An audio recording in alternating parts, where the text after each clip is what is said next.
A last lap pass for the win last week showed us that even if a track is tough for overtakes, it can still put on a good show. That's often true of this place as well. Long Beach is one of the most well-known street circuits in the world of racing, and it often sees drama unfold in spectacular fashion. Will that be the case today? We'll find out soon as we get ready to watch round 4 of the Lotus 49 Grand Prix Legends Series, and you'll see it all live here on the Global Sim Racing channel. Hi, I'm Joe Peak, and with me in the booth is Christian Challoner. Behind the scenes is our director, Robert O'Brien, and he's using cameras provided by Dougie Beard. Once a year, the streets of Long Beach get converted into a racing circuit, but here in the sim, we can race it whenever we like. Let's head over to our track guide to learn more about it. Welcome to Long Beach. Nestled into the south side of Los Angeles and running alongside the Pacific Ocean, this street circuit has made the port area world famous. Both Formula One and IndyCar have called this 2-mile, 11-turn circuit home. Winning here has become a prestige worth boasting about among open-wheel pilots. Indeed, the winners list includes the likes of Lauda, Andretti, Unser, Montoya, Power, and many other legendary names in racing. Much like its European sister over in Monaco, it's short, tight, and punishing. But unlike Monte Carlo, this circuit emerged from a rundown piece of California coast to grow into the glamorous location it is today. Down into Turn 1 at the end of Shoreline Drive is where the majority of overtakes tend to be made. But sneaky passes can also pop up in places like 6 on the way into Pine Avenue, or Turn 9 at the end of Seaside Way. There's also 2 distinctive landmarks notorious for causing track blockages. The fountain section, with all its beauty, is a single-file affair save for the first lap. And the hairpin has been a staple here, even though it's changed locations a few times. In fact, that last hairpin not only includes the dangers of getting tangled with another car, but the important nature of getting the best exit you can to keep your rival from having a chance to pass you into the first corner. It feels appropriate that California's signature street track is a hop, skip, and a jump away from the beach.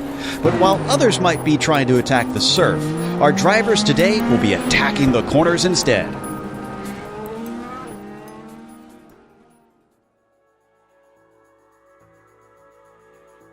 Well, Christian, this might be the domain of IndyCar right now, but it did start with Formula One just slightly before the era of the 49. Yeah, absolutely. And this track is, well, there's no margin for error at all. It's 11 turns. You could pretty much make a mistake that's going to end your race at every single one of them. Survival is obviously going to be super key at this track, especially the beginning of the race. Qualifying, extremely important, just so difficult to pass. One interesting thing with the 49, though, is that big right-hander on Shoreline, that's a proper corner for the 49. So it makes setting up passes into turn 1 actually a little bit easier, but obviously the braking zone is going to be even longer, and it's going to be even more difficult to get it turned into for turn 1. So pass is possible, but maybe even more risky than in the modern cars. Well, and like you said, there are definite chances to try and make mistakes. So I'm sure that'll play into a lot of the passes today, which will happen here on round 4 out of 12. 26 laps that they'll have to do around here, and it is an open setup series. Hope you found that grip on the track, because you're going to need it to try and find speed. They don't have a spare car, though, so if you do find yourself in the wall, which is probably going to be a likely scenario, you'll find yourself struggling for the rest of the race, because obviously you're going to have to just come in for repairs or try and limp it around. But I wouldn't want to try and limp it around too much, because it's not a long lap around here. So you could become lap traffic quite easily and become a bit of a hindrance for a lot of your rivals, and that will certainly not make you friends. But if we take a look at the points championship up at the top, there's actually Ove Trangarade, who is currently leading things right now. And he's got a few points over Robert Plumley at about 24. From there, it gets extremely tight. Now, some of this will be changed around once we start counting drop weeks, because I look at Brandon Hawkins, who's 2 wins out of the 3 races, but he wasn't here for the first round. He's probably going to be shooting up the order and then advancing well beyond a lot of people if he keeps this up. He's got Olsen, both Olsens really close behind him. And then it's a bit of a jump where you've got Wright, Sanchez, Hisada, Quartanemi, and Zoko all very, very tight in a fight for 6th place as well. That's, of course, just the F1 championship. What are we looking at for the F2 championship, Christian? Well, it's a pretty tight fight for the lead in F2, and actually it's a master of consistency, I would say. Michael Grissinger, 2 33-point scores and a 32 puts him in the lead by 4 points over David Rossi. Rossi's actually had some, better outright results, but 22 at Barber puts him back in 2nd spot. Robert Alberta, he's 17 points off the lead in 3rd, with Gary Ho 20 behind. It's a tight fight for that spot as well. Don Peak just 1 point back, with Marcus Sosa, Timothy Porter, Hideki Kovista, Greg West actually in the top 10, but won't be retaining that spot today because he's not racing. And Dante Gaetano rounds out the top 10 at 47 points off the lead. As for the Nations Cup, the United States is up at the top of that one. Spain closely following. Not what I would have expected, honestly, but again, consistency seems to be paying off this season, with Norway mainly being pulled along by Ove Trangarade. Canada, 2 wins to their name, thanks to the likes of Hawkins, put them up into the top 5 now, sitting in 4th, and a tie behind them for 5th between Finland and Japan. Look out for that fight. Australia, United Kingdom, Denmark, and Singapore rounding out your top 5. It is all still to play for here today, and right now they are in the midst of qualifying, with the first drivers now putting laps in. Just like last week, I got to think look at the track temperatures today. Southern California certainly delivering on the sunshine and the heat. But Christian, got to think like last week that track position going to be so important. Yeah, we talked about how important track position was at Barber, but this is like that kind of consideration turned up to 11. It really is. It's so difficult always to pass on street circuits. And Long Beach kind of has these frustrating straightaway lanes that are they're just not quite long enough to kind of pull off an easy pass. So every overtake around here is very, very difficult. Qualifying just super important, especially if you've only got 26 laps. There's going to be a lot of field spread here in the opening laps, because you just can't do 2x2 at all. Everyone's going to have to get single file. We're almost certainly going to see some incidents throughout the field, so just the best way to avoid it is to just qualify well, which, is a lot easier said than done. We were watching, or are watching, Toko Hisada, who has taken the pole away from Quartanemi by about 1/10 of a second. Topi's actually coming back around to try and see if he can pip him to that. As he crosses the line, Hawkins goes faster. Togo comes across, Topi comes across, and he does take the pole away from Hawkins by 1/4 of a second. Quite the margin. And Hawkins is done, so Hisada now tries to finish his second lap as Tixier comes across the line. Tixier goes up to an 18.6. He's only good enough for 4th there. Hisada is the next one in the number 5, an 18.2. Becomes a 17.8. That's 4/10 quicker, but that's not good enough for pole. Still, he'll be on the front row. Yeah, a little bit of a muted performance there by Tixier. I normally expect him to be a bit closer than that. Everybody coming across, a lot of drivers very eager to try and qualify here, not wanting to be towards the back, as Jorge Nieva crosses the line, puts himself into 10th. That was only his first lap. He's still got one more to go since they do have such a short lap around here. Bill Tyler now coming around, sitting in, well, was 20th, now 21st. See if he can beat that 20.3 across the line. 19.3, a whole second faster, and that will jump him way up into 9th position. We have a huge field here today, so if you don't put a lap in, you got a lot of work to do. Yeah, and a couple of drivers I'm looking at who are pretty far back right now compared to where we're used to seeing them. Xavier Sanchez, Robert Plumley, back there in 19th and 20th. You know, two drivers who are, at the very least, kind of at the back end of the top 10, are probably about 10 positions out of where they should be here. Now, last time out, Hawkins was fighting against Miguel Sanchez for almost the entirety of the race. And Miguel is not here today, so who will be able to keep up with Brandon? If Topi Cortiniemi can manage to survive the first lap, then I think he should have a good shot at it. But crossing fingers he doesn't run into more issues there, as Nieva improves yet again by another 0.3 and goes up into 7th position. Joan Rodriguez is still setting a time and is actually coming around for that second lap. This is Robert Plumley as well, who's already had his 2 laps, so he's done. Rodriguez puts down a 22 flat, and that's going to put that 27 machine into 31st, but I believe that is all of our drivers done for today. Checking to see if anybody else has a second lap that they can take. Miro Hraski, I take that back. Hraski has just enough time to do one more here, and he's got about a minute left for it.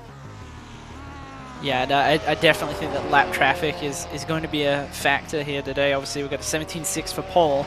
Going back down even to 20th spot is a 20.1 by Plumley. Going to 30th is a 21.9. So I think first lap is going to spread everybody out, and then we're going to see the leaders encounter lap traffic before the end of this race. No doubt on that. So Hraski unfortunately has that second lap to lead. It must have just brushed a wall somewhere, because there's no grass to speak of that you could invalidate the lap with around here. So he'll come to a halt on the front straightaway, and we have our grid set now. Well, let's go through that starting order and see how much of it will change by the end of the race. Topi Cortiniemi on the pole over Togo Hisada to his outside. Brandon Hawkins doesn't need to start from the pole to take a win. He's proven that previously. Can he do it here today, though? That's going to be a different kettle of fish. Sebastian Tixier starts from the 4th spot. Ernesto Romero will be 5th, and Ryan Walker, great qualifying up there in 6th position. Jorge Nieva, P7 for him, flanked by Benjamin Zoko. Marco Salgado starts from 9th, and Bill Tyler will be 10th.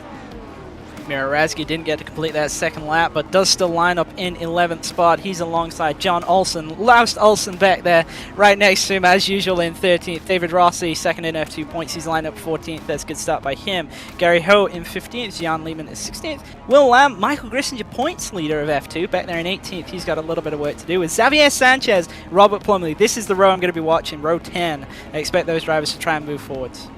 Matt Wright will be 21st, Seamus Power 22nd, then it's Paul Agnew along with Matt Maudsley in the next row. Caro Quay will be in 25th. Tobias Harnvey in 26th position with Don Peak. A very good qualifying for him, up in 27th. You've got Zach Purcell starting at 28th, and then row 15, it's going to be Hideki Koivisto and Marcus Soyser. Then lining up in 31st, John Rodriguez alongside Robert Operetta. That's going to be detrimental to his F2 points today. Timothy Porter back there in 33rd with Andrew Ang alongside him. Mike Yu, Michael Steiner line up 35th and 36th. And the last qualifiers, Alfonso Fernandez and Mats Linden 37th, 38th. Dante Gaetano and back row Bob lining up in his traditional spot of 40th. All right, 40 cars around here. Got to keep your wits about you. And looks like we are going to be going pretty soon. We're still waiting on a couple. I just saw Romero plopped himself out there on the 3rd row. Waiting on Plumley, it looks like. And I think he is going to be our last one. So he is out there now. So the engines will start to rev as the lights come up here for round 4. And the green flag is out.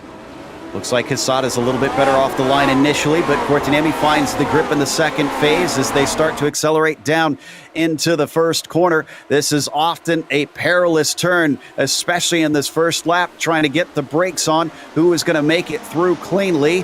First few get through single file, a little bit of 3 wide behind them, but everybody's taking their time, trying to make their way through, and now they head into the fountain section where things can really stack up. Everybody's trying to tiptoe their way around. We got a spinner, it looks like, coming out of it. I'm trying to make out who that is. That is Jana Lehman, and a few of them, unfortunately, coming together at the very back of the field. Oh, and now they're still wrecking into Lehman. Yeah, that was really unfortunate. It looked like the entire top 20 had made it through quite cleanly and then just got tagged around there in the fountain area. The worst place to have that happen. Ooh, and somebody off at the side of the road. Is that Seamus Power? It is Seamus Power. Looks like more of a slowdown penalty, and he's going to continue on under his own power. And Don Piku is up 2 positions from the start here, trying to hold back Johan Rodriguez and Robert Obrota behind him as they fly down Seaside Way. But looking at the lead, Courtney has actually completed the first lap. Hallelujah. As Quesada chases behind him, and Hawkins is still in third. In fact, Brandon looks like he's threatening for that second place. Let's see how ambitious he feels on lap 2. He's having a look. He's definitely got to try and take this because it is so difficult to pass. Oh. It's gone too deep, though. Togo gets back underneath him. He's safe from Tixia, though.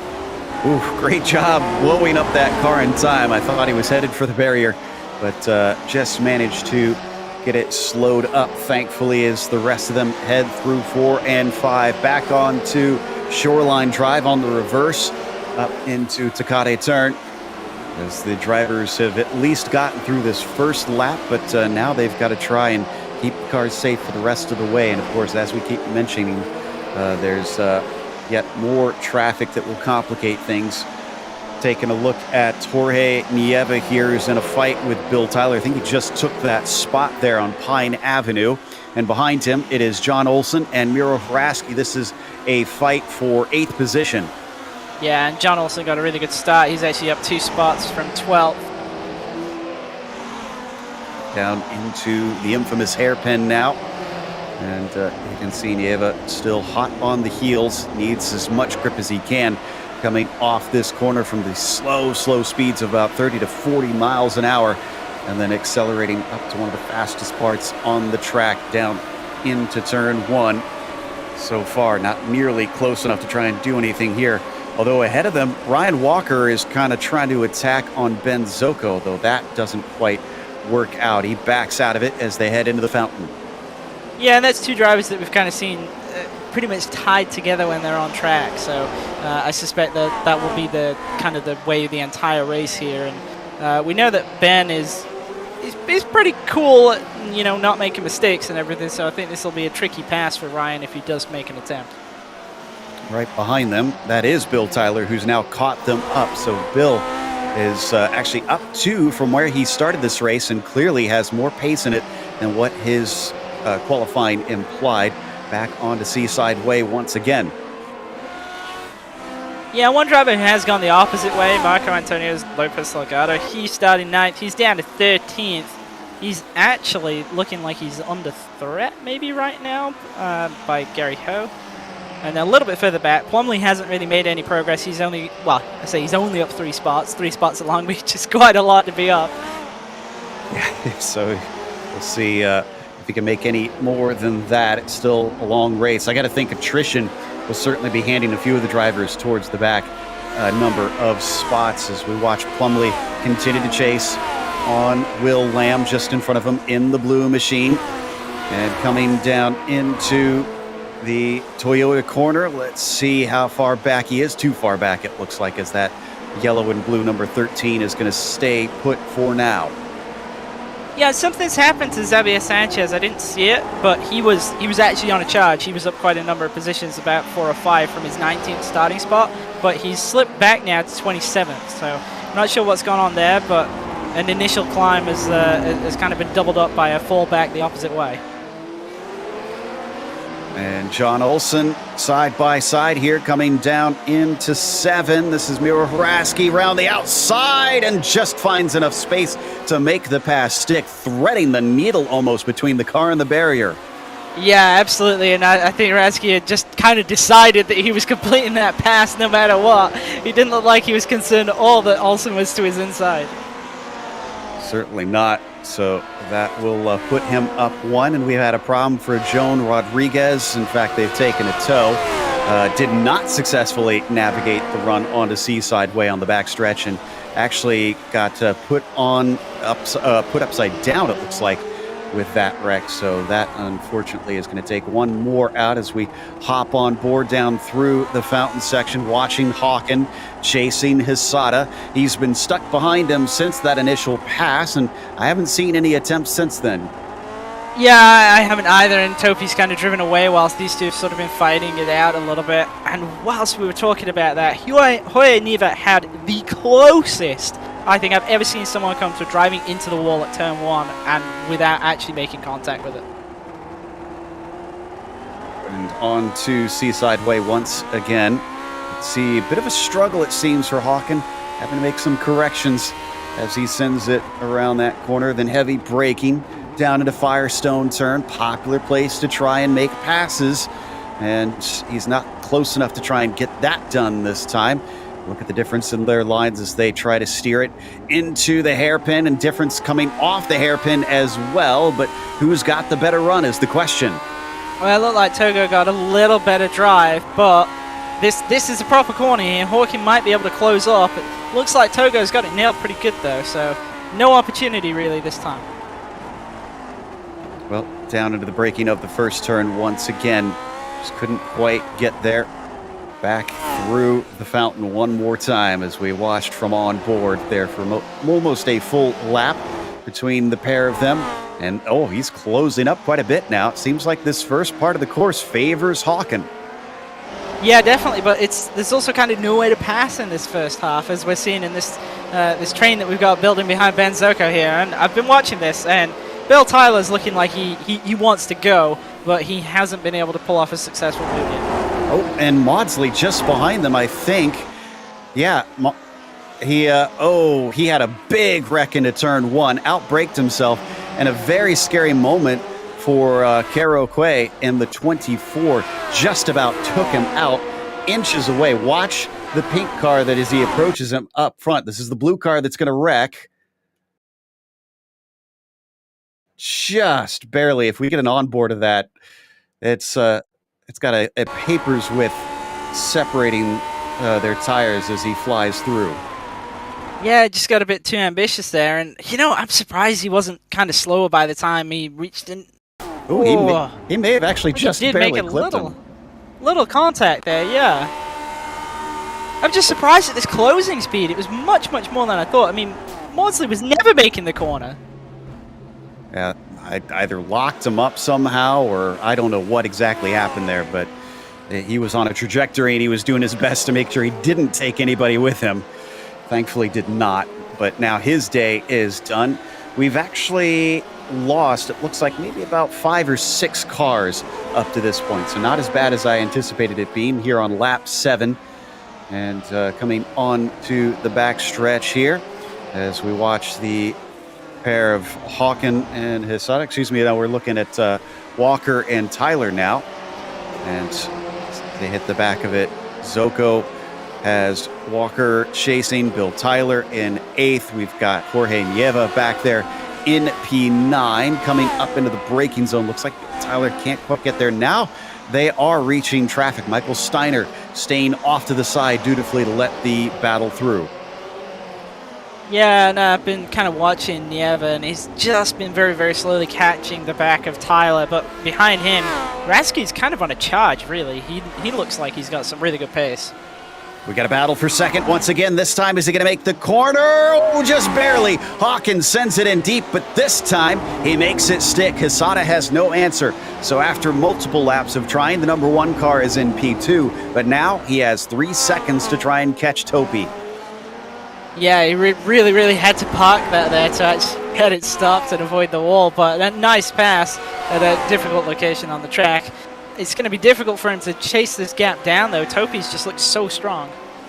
Don't think this is a term that's said much on street courses, but it looked like a slide job to me. So Brandon Hawkins is now on his way to try and fight for the win of this race. That's assuming he does have the pace for that number 2 car up ahead of him, who took the pole position.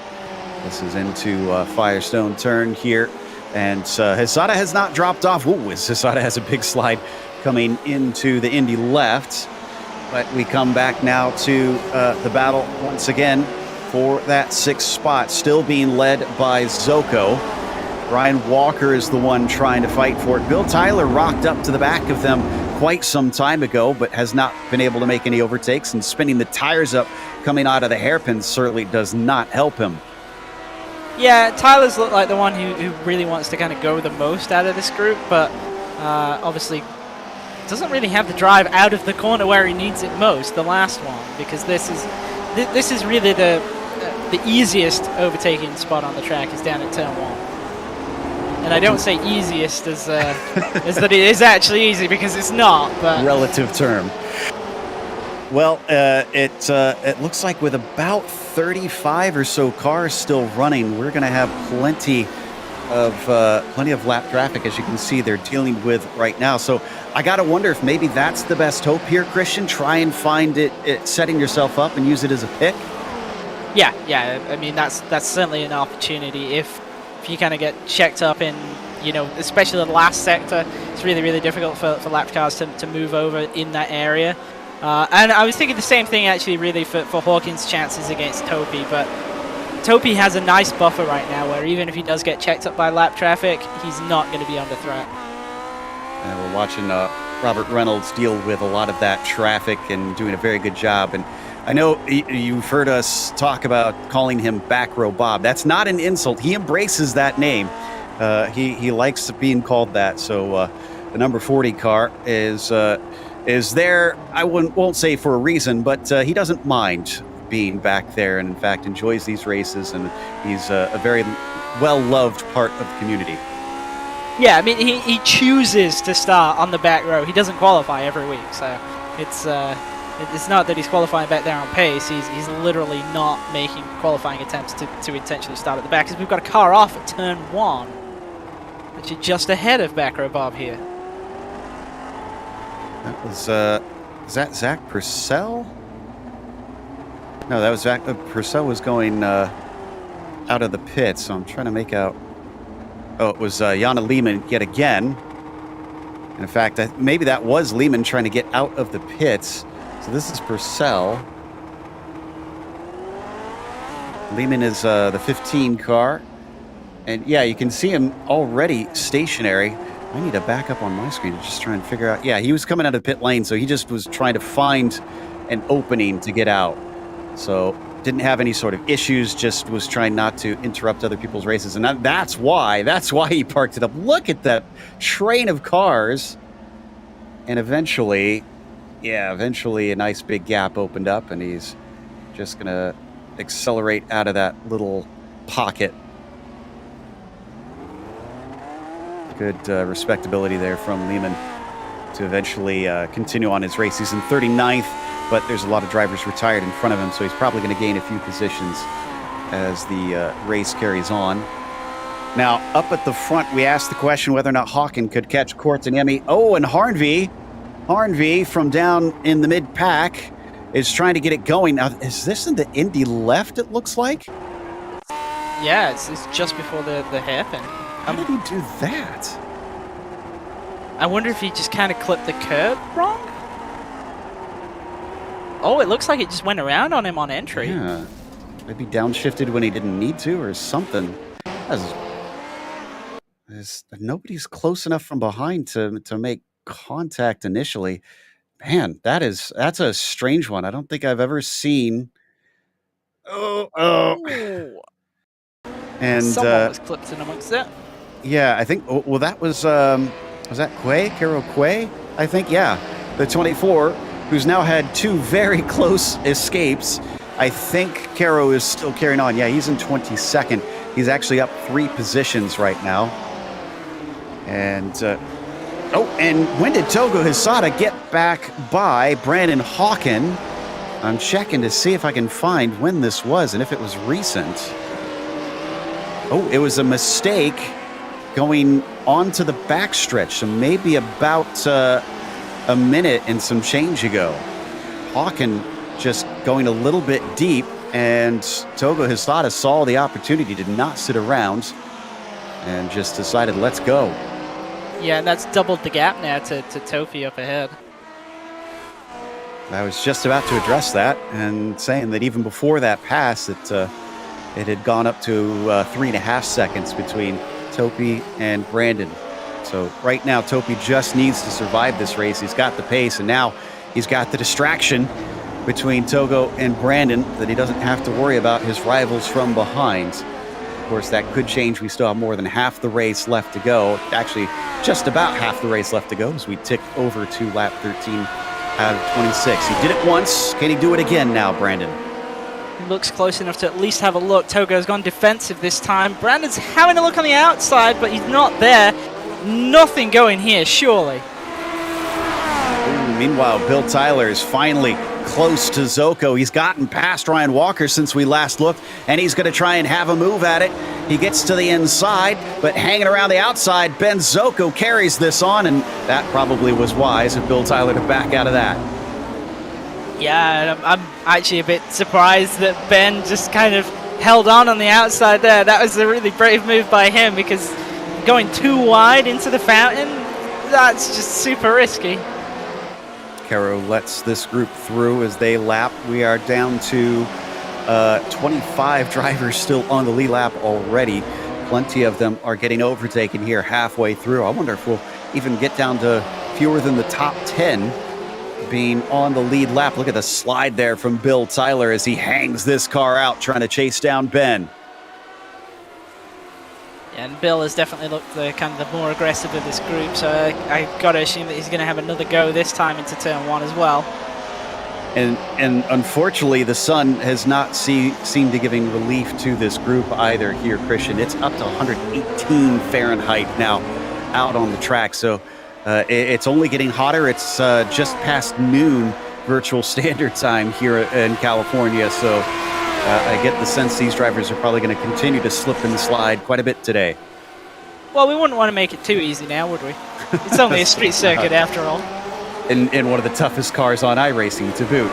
There you see the temperatures, a little bit of wind, which at best is maybe just cooling the virtual fans down slightly.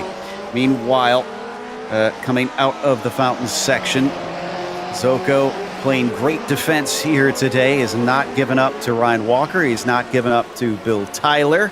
And in fact, looks like they're starting to drop Ryan Walker slightly as he tries to chase them back down. And coming along Pine Avenue, let's see if Bill can get the run down Seaside Way.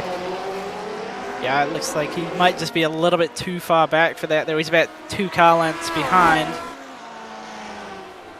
Yeah, I'm not expecting it here into the braking for Firestone turn, but he's still got opportunities coming his way. So we head back to Brandon Hawkins now. 0.3 of a second between himself and Hisada. Not sure if he's going to be close enough for a move here into Toyota. I doubt it. No, he is going to have to sit and wait patiently behind once again. So we head back over to Tyler. And also another case of being too far back for the time being. Now that red and gold car behind them that you see, that's Jorge Nieva.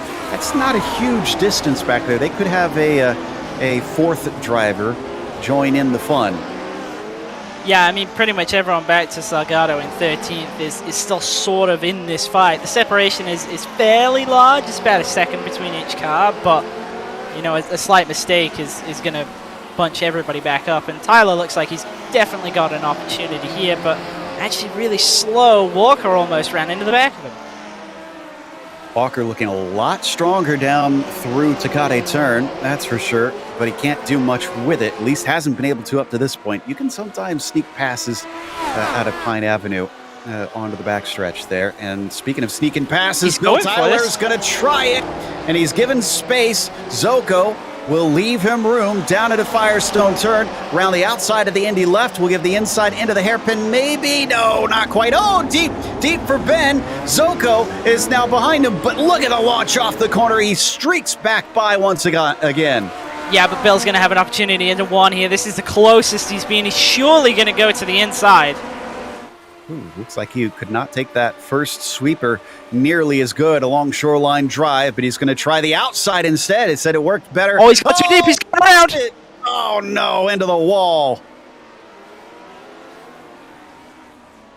Ooh, and a big moment there for Marco Salgado, who keeps from hitting the wall himself, but unfortunately spins it, loses time in the process. And yeah, just maybe a little bit too ambitious, and a good example of how trying too hard at this track certainly makes you pay for it. Yeah, I mean, I think this is fair to try on the outside. He just carried way too much speed in. It was like he tried to outbrake Ben, while Ben was pretty much probably himself already at the limit. You see Salgado there. I talked about how he might be involved in this fight if something happened, but that's not quite what I had in mind. And not the way he wanted to get involved either. And is this on board with Bill once again? Yeah, it is. I wonder if that car is too damaged. The right-hand side suspension is now borked. We'll see if he comes in. Checking to see. Does not have a meatball flag. So he's still able to carry on if he wants to. Meanwhile, Nieva is now trying to get by Walker, and he is through. Nieva clearly looking quick today, 22nd on his car, but he is not letting iRating deter him. He is within the top 10. Yeah, and I'm not really sure what went on with Walker there. He was just really, really slow out of the hairpin. We've seen Jorge give giant killing performances before, even getting onto the podium at times, as he's a former F2 champion. But Nieva still ahead of Walker, coming down at a Takate turn behind them. Hraski kind of watching on, wondering if he could get in here. And again, Walker carries a lot of speed through that left-hander, but it's not going to be enough yet again. Back onto the backstretch they go. Starting to reach, in fact, they are at 10 laps to go. So it's coming down to the end of it. Laps are now dwindling away, and opportunities are going to become fewer. Yeah, and this is all great news for Ben Zoko. He's got a bit of a gap for the first time in the race, and a battle happening behind him. Yeah, looks like Zoko will be able to kind of do what the two of the drivers in front of him have been doing. Ernesto Romero, haven't talked about him. Very quiet race for top 5. Sebastian Tixier still looking for that first win, and it's not looking likely here today, but it's not impossible. He's still sitting in 4th spot in that number 10. There you see the Club Asia driver, who originally hails from France. Oh, Ryan's gone deep into the fountain. He's under threat from Hraski. Hraski's not made him pay for it, but Ryan's gone deep again. And this is causing some consternation from Hraski, it seems, as almost looked like he maybe backed off, hoping that he does not get collected by Ryan Walker in case he gets into the wall. Yeah, it looked like there was kind of a really slim opportunity for Hraski to try and slip through there, but he didn't take it. And now they've kind of dropped back away from that pairing ahead. Yeah, that cost them. I'm sure Nieva's happy about that, though. Had a problem with Paul Agnew in turn 1. Oh, it's flipping down the backstretch, right in front of Hraski. Oh, trying to figure out who was that. That was, Timothy Porter and Seamus Power. So our favorite livery, unfortunately, coming together. I think that was a battle for position and just miscommunication. Here's the replay. Yeah, Porter with a poor exit. Power is catching him. Goes to the inside. There's a little kink in the track. Oh. Thought he was clear and then did not anticipate the braking. When Zoko got into it. He did. Does he have damage? It looked like initially he did, and then the car corrected itself. I think he's not missing any bodywork, but he might be a little bit crinkled up on the front of the car. Zoko's still in 6th. Will he be any slower because of it? Nieva behind him has about a second and a half to try and make up to run him down. And at the moment, it looks like Zoko's actually maybe in one realm of reality was involved in the incident, and in the other he wasn't. And fortunately for him, the one he resides in, he wasn't involved in that incident. Yeah, that looks spick and span to me. I see no damage on the nose cone Ben Zoko. But Nieva's got it down to 9/10 of a second, still trying to close in. And down to 6 laps to go this time by for our drivers. We've got, oh man, what are we down to? It's like 34 drivers left or thereabouts, something in that range. So not as bad as I thought it would be if we've only lost about 6 drivers from this race. Meanwhile, Hawkins is stuck at this half-second behind Togo Hisada after he lost that spot back. They've swapped it twice now. Could say 3 times if you count the initial move into the first corner as a pass and then pass back. But these drivers clearly very evenly matched here today. Yes, I kind of expected that Hawkins would be able to drive away a little bit once he cleared Hisada, but that didn't really happen, and then the mistake from Hawkins obviously allowed Hisada straight back past, and the repasses proved to be quite difficult. I suspect he's definitely going to go for a move before the end of the race, and maybe sneak that second spot away, but it's certainly not a trivial pass for him. He doesn't have significant pace over Hisada. And interesting to note as well, if Topi Kortaniemi takes this win, it's not only going to be his first win of the season, it'll be his first podium, which is amazing considering how good he usually is in all of the vintage cars here on iRacing. Has proven to be extremely fast, and coming off the corner, putting another lap on one of our lap cars there. That was Marcus Seufzer, just kind of peeling off to the side to let these two through. Our podium has not been without action, but it's been somewhat calm up to now for our leader. Yeah, and you got to think that realistically everything that's happened to Topi throughout the season so far, it's crazy to think that it's week 4 now, and we're talking about him having his first podium and potentially first race win.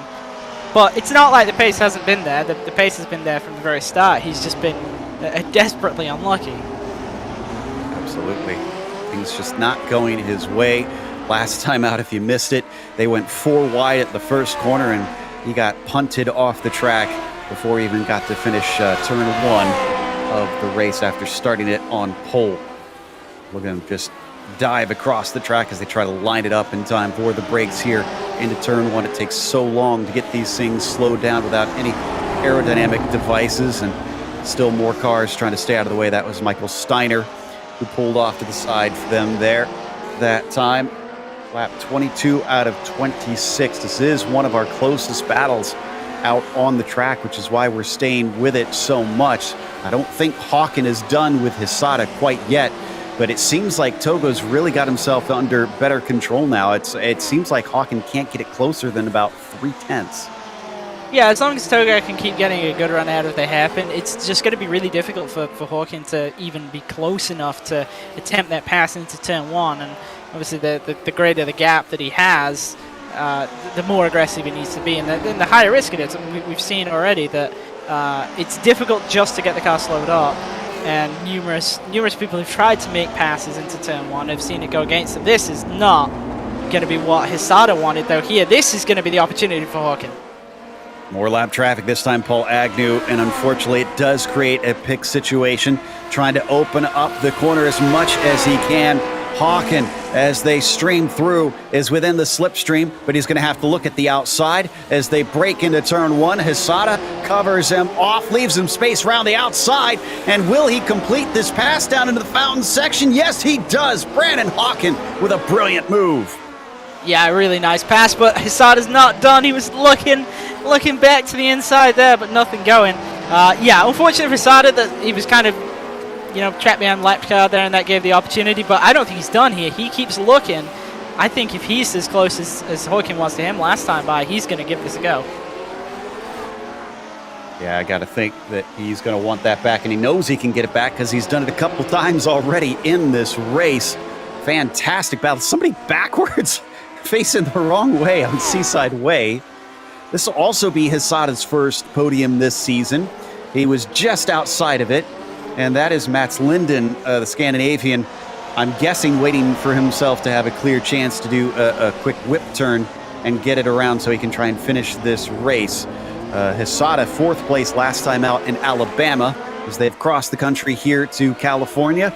He likes his chances of at least finishing on the podium, but the question is, will it be 2nd or 3rd? Well, it looks like Hawkins actually pulled a decent margin on him. Hysada really pushing the limits there through the kink. We're down to 18 cars left on the lead lap, and we've got 3 laps to go now. These two fighting back and forth has lost them about 4 seconds up to Cortinime. I want to say that's actually closer than it was. Wasn't it up to 6? Yeah, it was up around about 6, but I think Topi's just taking it very easy with lap traffic. Ooh, did John Olsen have contact with the wall or something? Because he suddenly gave up a bunch of spots for a brief while. Yeah, he just, for some reason, we don't need a replay of it, but he just lifted on the front stretch and let Laust Olsen... Big wreck! And that is Rasky. Yeah. And Olsen gets those spots right back because of the wreck. That was bizarre. There was 2 cars tangled coming out of turn 4. It was Seufzer and Walker. What happened with Walker? Because you see Rasky there going to the outside, Walker spinning from across to the inside of the track, and then the road's closed. So yeah, it starts with the 28. Unfortunately, finding himself kind of shoved off by Ben Zoko, actually. And then Walker tries to go into a closing gap, and everybody else joins the fray. Yeah, I see Bill Tyler there trying to go through the gap himself. Yeah, Zoko just kind of ended up in the fence himself a little bit, but with not near as much carnage as unfolded behind him. Very bizarre situation. That's a narrow part of the track, so there's not much they could do. And all of that craziness, John Olsen, who had just willingly given up places, found himself gaining that and then some back as he comes into 8th. Ben Zoko is now very clearly into 7th, although might have lost a little time due to damage, but Alfonso Fernandez is the one who has been our hard charger in 18th, and he is up 19 positions here today, but he did not set a qualifying time. Whilst this has been happening, something happened with Hysada, and he's now back behind Tixier. Oh. Checking. This must have happened on this lap because I'm not seeing any very, very slow moments. Oh, he went deep into turn 1. He had to take to the escape road and then actually had to turn it around after the tire barrier, I think. You see here, the closing rate is really high on Hawkins, so obviously gone in very deep. Has to go completely behind the barrier, spins it around, and then presumably reappears here. 1 spot negative to Tixier. Yep, there you go. You see Seb driving on fast on his way to a podium. Oh, so, and Tixier, something's happened to him as well now. And that was a spin coming out of the fountain section. So that allowed Nieva to go by, or excuse me, Hysada to go by, get back into the podium. Romero went by into 4th. I said it's not over. And whoa, speaking of which, is that Zoko? It is, but we got to go to Cortinemi. We got because the winner is taking the checkered flag. The number 2 finally gets his first win of the season, and in a crazy twist, Hawkins is very clear into 2nd place ahead of Hysada, who went down to 4th and then back into 3rd. He's taken all sorts of positions on the last few laps and still managed to be on the podium. Tixier, unfortunately, gave it away on, I believe, the last lap to have to settle for 4th. Yeah, I got a feel for Romero though. It was him that was flipping on the backstretch there. I don't know what happened, but he'd had the calmest race, and it all went away from him. They continue to come across the line. Only 14 of them are going to manage to finish on the lead lap, and Michael Grissinger will be the last one. And I thought Ernesto Romero was going to be up there. No, Tixier gets promoted to 4th. What happened to Ernesto?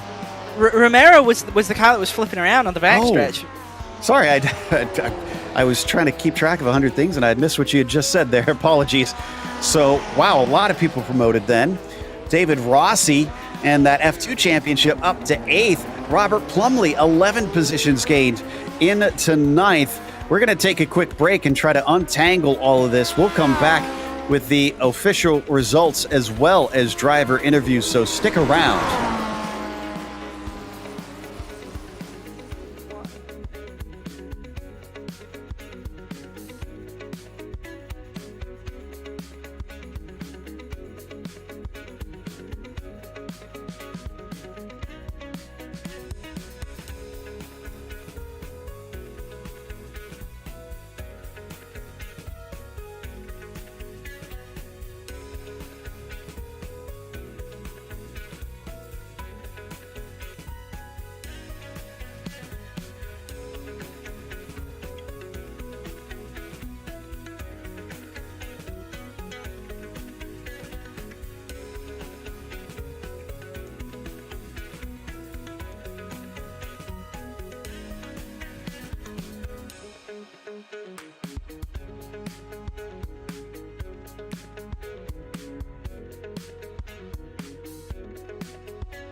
Good morning, everyone. I'm going to ride around the world. I'm Mick Claridge, and I'm going to ride around the world on my bike. My son, he gave me advice at the start of this ride, and he looked at me and just said, "Dad, don't be a moron." Let me do my animal signal to gain their respect.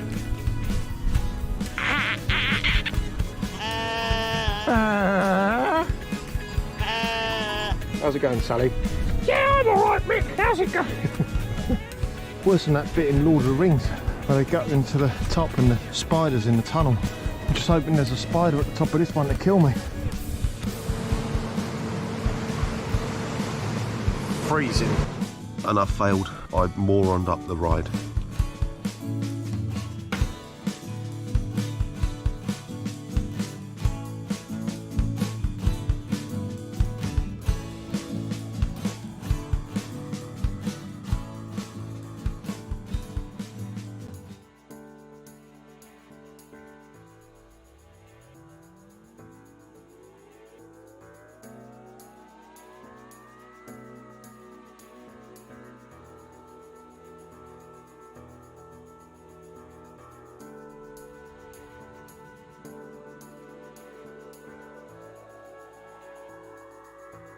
Welcome back to Long Beach. What a race for round 4 here. The Grand Prix legends as Topi Kortaniemi finally got that first win and even a first podium here today, running away with the victory over Brandon Hawkins, who fought most of the way with Togo Hisada. In the end, Hisada was a little ways behind because of some strange incidents at the end. Togo actually having to take to an escape road and falling down to 4th, getting that 3rd back as Tixier had his own issues and was just shy of the podium in 4th position. Jorge Nieva was P5 as John Olsen managed to get up to 6th from 12th. Marco Salgado finished in 7th. David Rossi helping himself in that F2 championship, finishing 8th today. How about Robert Plumley gaining 11 positions to take 9th today? And then Ben Zoko kind of up and down and around everywhere, finishing 10th. is Xavier Sanchez, another big mover, but 19th to 11th, so not as good as Robert Plumley on the same row as himself, but still a nice recovery after an early incident. Will Lamb comes home in 12th. Michael Grissinger, not quite the performance he needed to retain the lead of the F2 Championship, but still a good one. Last driver on the lead lap in 13th. Ernesto Romero, it was looking so good for him. We'd said pretty much nothing about him because he'd had the quietest race of everyone. He was coming home for 4th, and then he crashed on the last lap, unfortunately back to 14th for him.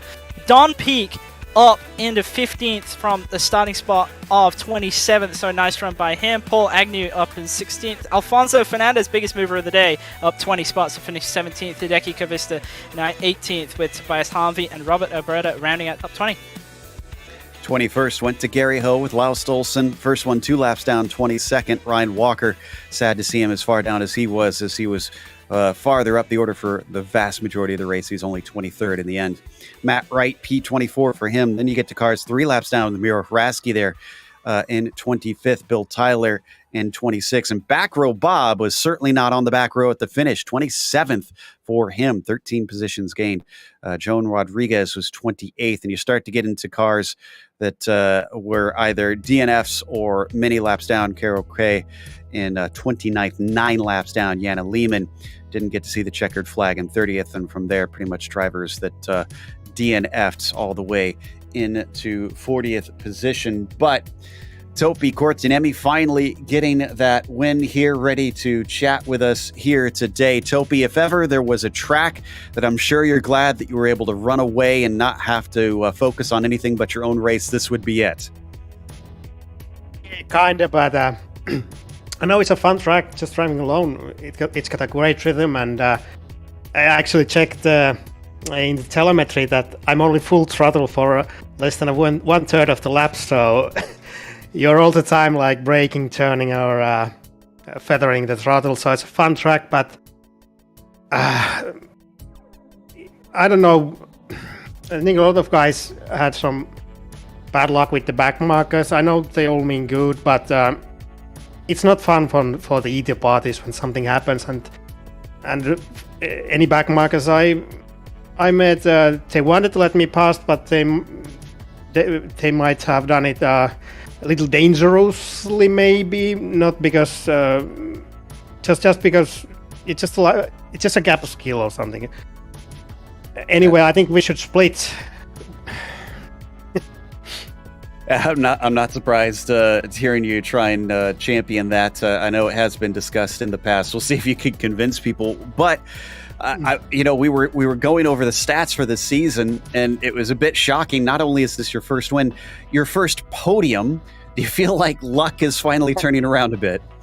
Yeah, probably. If I can keep my feet away from the throttle before the greens and the tires on the black stuff, I think I'll be okay. That's good to hear. Next time out, though, we're going to be heading out to Imola. That's going to be yet another track where passing is often seen as pretty tough. Another pole position, perhaps, on the cards for you? I think Imola, a couple of seasons back, when I still hadn't got my first win, I think I was leading by 4 seconds, and it was pure pace. There was nothing bad happening for the Mick and Rob behind, but then I made a silly mistake in the, I don't remember what's the turn after the uphill, but anyway, I need to win it. All right, well, we'll keep an eye out for you. Congratulations on your first one of the season. Anybody you want to thank? All the lappers that didn't kill me. That's Sophie Kortiniemi taking the win. Very grateful to his fellow competitors. Christian, in the meantime, has caught up with Brandon Hawkins, who could not quite make it a hat trick. Brandon, it was looking pretty good as the performance went, though, and a good start. A little mistake allowed Togo back past, and then you were just locked in this battle with him for the entire race. He kind of tells how difficult it was to make those passes, because we saw so many people try it down into turn 1, and very rarely did it actually come off.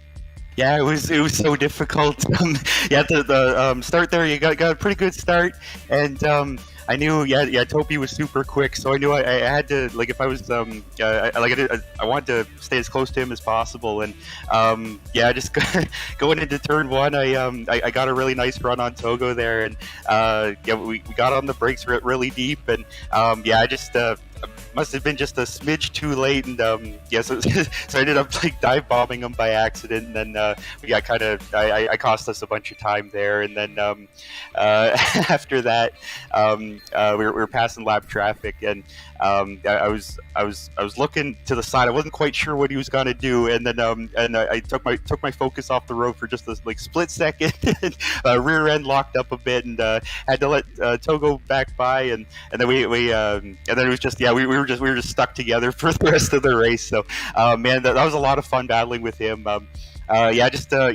made a couple mistakes there. It was a little bit sloppy, but Topi did a great job. He kept it clean the entire time, and if I'd do it over again, I'd be a little bit easier on the brakes. Go ahead, try to make that move, and then passing that lap car, I would have probably should have just backed it up just a little bit. Well, you certainly made the race exciting for us with your battle with Togo, so we appreciate that. And oh, no problem. I always enjoy putting on a show. It's not how I wanted to do it, but that was a great battle with Togo. So yeah, great job with it. Great job for it. Great job by him. Well, next time out we go to Imola, and another.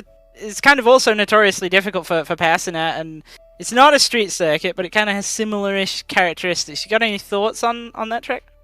I'm not entirely sure. I'm not too I haven't raced Imola too often, so it'll be really interesting to see how it goes. Not really quite sure what to expect. So, but I know there's a lot of left rights, right lefts, and so it'd be probably a lot of opportunity to get runs on people, and especially that downhill braking. That's got to be really difficult. I think we'll see a lot of mistakes there. So it's gonna be a fun watch, and looking forward to it. It's been great so far. Well, we'll certainly be out there looking for you, and we expect you'll be strong at the front of the field as you have been for every race that you've turned up to so far this season. And before we let you go today, is there anybody that you'd like to give a shout out to? Well, sure, yeah. Just like to shout out SRC Movano Corsa, all my teammates there, and you guys at GSRC, everybody who shows up to these races on the weekend, just great group of guys, and had a blast racing with everybody so far, and it seems like we've had different people up at the front every time, so it's been really entertaining just racing with different people, and I'm looking forward to the next one. Should be another great race. Well, we appreciate you coming and chatting with us today, and congratulations on the podium. Thank you. That was second place finisher Brandon Hawkins, and up next we've got 10th place Ben Zoko, who unfortunately had to kind of limp home here today. Ben, man, such a good race up until the end, and you were playing such good defense. It's a bit sad to see that it was lap traffic, it seemed, that kind of cost you in the end. Always, going to be an issue at this track was the lap traffic, so you just try to put it out of your mind and just do your own race. But I guess I probably made a bit of a stupid move. I felt like I was catching that lapped car pretty quickly there. That his body language kind of showed. It looked like he tried to let me pass, but then didn't. So I just misread the body language there and went for a gap that wasn't there. So I'm sorry for crashing him out too. I think it was Marcus. So sorry to him. It was kind of silly of me there. But yeah, as you said, I was under pressure the whole race. I was on the attack the last couple of races, and this time tables are turned and I'm getting hounded. But I knew how difficult it is to pass here, so I was just driving a little bit within my limits. I was getting some frame rate issues which were making some of the braking zones a bit sketchy, so I was just playing it safe, which was working out nice. It was good to have Bill. I haven't had a battle with Bill for a while, so it was really good to have a battle with him, and he tried to make a few passes which made it fun. And I was really happy with my start and how the race was going up until those last few laps, and a bit of miscommunication there with the lapped car. Now, you've been a long-time member of this community, a very big part of it, in fact. And we heard Topi calling for maybe smaller splits. He seemed a little bit disgruntled about the traffic himself. What are your feelings about trying to lower field size? That's a tricky one. I think that if we wanted to minimize the amount of these incidents happening, then I would probably prefer we avoid certain tracks rather than do the split size thing. The main reasons for the split size that I'd prefer to keep it how it is, one, the main one is all the contributors who fund this broadcast. A lot of them aren't fast enough to be in the top split, so it'd be sad that they couldn't take part in something that they're helping to pay for. And then the other part is I think it's just really cool to see, in a series that has historically less participation than the others, it's really good to see massive grids once a week. Like, these are the biggest grids that I'm sure you'll see on GSRC outside of a speedway or something like that, like 40 odd cars. And at the start of these broadcasts, seeing these cars just disappearing off around the corners, I think it's really good. And so, yeah, of course, generally the lapped cars in this series, the slower cars, are really good at getting out of the way, but there's often tricky track combinations like this where it's really hard to get out of the way, and yes, it does end up sometimes affecting the results of the championship and that kind of thing, which is sad and frustrating, but at the end of the day, there's always another race and another season, so I would be for keeping it as it is. That's understandable, and we like to be able to hear both sides of the argument on that one. Now, as someone who also remembers big grids being as small as like 9 cars in this series, yes, I am extremely happy to see how popular it's gotten in the last couple years. But speaking of attendance, though, I know that some of your attendance is kind of dependent on the time situation between the time zones. How long are we going to have you this season? Hopefully until summertime. So when's that? October, the time zone changes again? Is that about right? Something like that.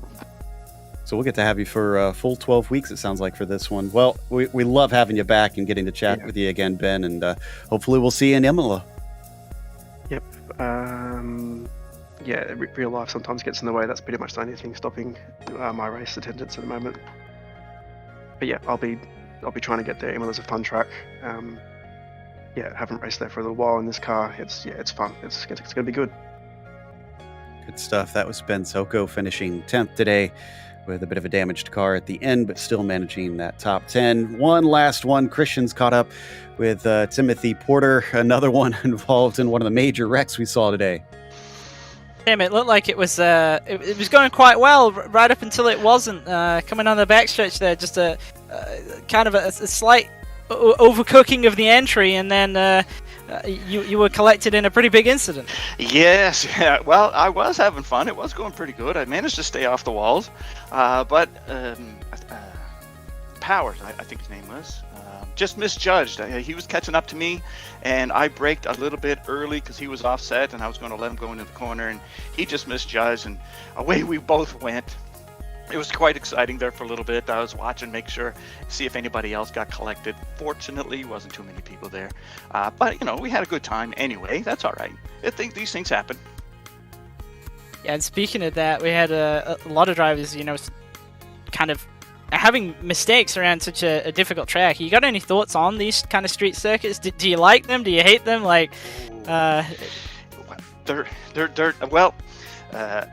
No, I don't like them, but they are very much part of this racing. I mean, they're in the real world. They should be in this world. It adds another element to our racing experience, and I think it would be a shame to not include them in part of our series, really. Yeah, I would absolutely agree, and I kind of see the 49 schedule before it gets published officially every season, and I like that it is pretty diverse. There is often an oval on there, there's often a street circuit on there, so I do agree with you that I think it does add something to it. Next time out, Imola, though. Any thoughts on that track?